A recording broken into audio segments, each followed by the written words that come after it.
A new year for many of us means it's time to make resolutions. But sticking with them can be a challenge. A 2018 study found only 6% of Americans fully stuck to their resolutions. New York Times best-selling author James Clear offers a roadmap to lifestyle change in his book Atomic Habits, an easy and proven way to build good habits and break bad ones. He's here to help us make resolutions that will last. James Clear, good morning and Happy New Year to you. Good morning. Let me start with the key. What is the key to making a good New Year's resolution? Well, most of the time when people make a New Year's resolution, they're essentially making a goal for themselves, right? The thought is, okay, I want different outcomes this year. I want to lose weight, or I want to meditate more, reduce stress, I want to be more productive. But I think actually the typical New Year's resolution focuses on the wrong thing. What I mean by that is we think the outcome is the thing that needs to change, but actually it's the habits or the system, the process behind the outcome. So, for example, if you have a messy room, you look around the room and you think, oh, this is so cluttered, I need a clean room. But if you get motivated and clean the room for an hour, you have a clean room for now, but if you don't change the sloppy, messy, pack rat habits that led to a dirty room in the first place, then you end up in the same place. And it's similar with New Year's resolutions. We think what I need is to feel less stress, or what I need is to have a written book, or what I need is to lose weight, but actually what we really need are the habits and the systems behind those things.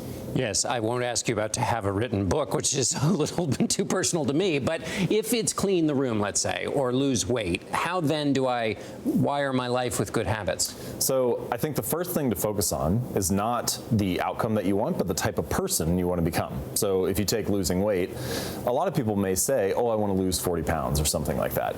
But the question to ask is, who is the type of person that could lose weight? Well, maybe it's the type of person who doesn't miss workouts. And so your New Year's resolution becomes not to lose a certain amount of weight or to achieve a particular goal, but to be a certain type of person. And this is where I think small habits are so useful, because even if doing something like 5 push-ups is not enough to transform your body overnight, it is enough to cast a vote for being that kind of person, for being a fit person. And so in a sense, it's like every action you take is a vote for the kind of person you believe that you are.